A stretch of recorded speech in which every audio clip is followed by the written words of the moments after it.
Hello class. So today we will be covering the topic of African innovations. I want you to take a moment and just think to yourself, what does African innovations mean to you? What does the word innovations mean to you? Is it just something that was handmade and created by a popular figure or an important person within the time period of Africa? Or could it have also possibly been an event that was important to help other events and to influence other events that occurred in Africa? So just go ahead and take a moment and then we're going to jump right in. So we all know how important time management is. We know how important it is to get to your classes on time, how important it is to meet your friends for lunch, how important it is to do your homework and to study. These things are all so important. But what makes it so useful that we have time available to us is to actually be able to look at a clock and say, okay, well, right now it's 7:30 and I should be studying. So I have 15 more minutes or however many minutes before I need to do the next thing. So with that being said, clocks are so important. And during the time period in Africa, we had a lot of innovations that did actually occur in both the 17th and the 18th centuries. So the first invention that I want to talk to you guys about today was actually created by Benjamin Banneker. And Benjamin Banneker, he was born in Baltimore, Maryland. And he did a lot of farm work. He worked a lot with tobacco. Fun fact about Benjamin Banneker was he was actually very, very interested in astronomy. And he was so interested in astronomy that this actually led him to writing multiple almanacs. So that's always very neat.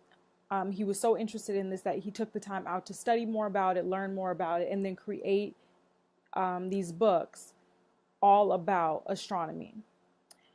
So he was interested in astronomy. He created a clock, which we know now. He created a clock, and it was actually an all wooden clock. But it was so interesting to see that he created this all wooden clock using an old pocket watch. So during this time, it was more about finding the necessary tools that you needed or using what was around you to be innovative, to be able to create something else from something.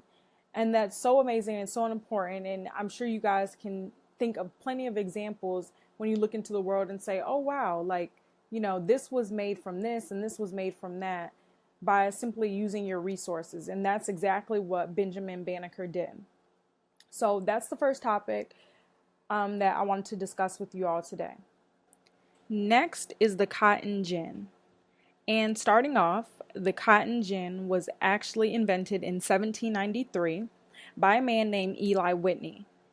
And a little bit about the cotton gin, it's actually a machine that quickly and easily separates cotton fibers from their seeds.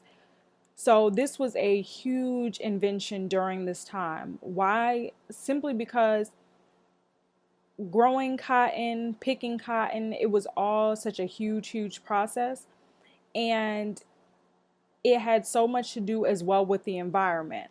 The environment had a lot to do with how the cotton was growing, whether the cotton was, growing to its full potential or whether it was being damaged. So that had a lot to do with it. So Eli Whitney did create this machine to help separate the cotton so that it would make it easier, which really played a key role into how much cotton was also being produced.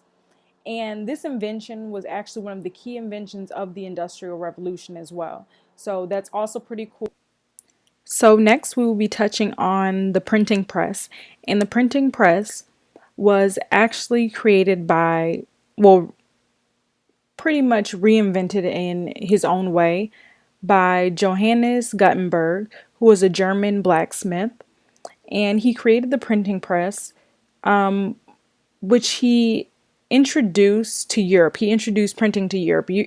Printing has actually, now is around, of course, every day. It's everywhere and it's super, super, super fancy. But back then, printing through a computer and a physical printer wasn't such a thing. So they had to go through different methods, such as the printing press, which was ink that was transferred on to another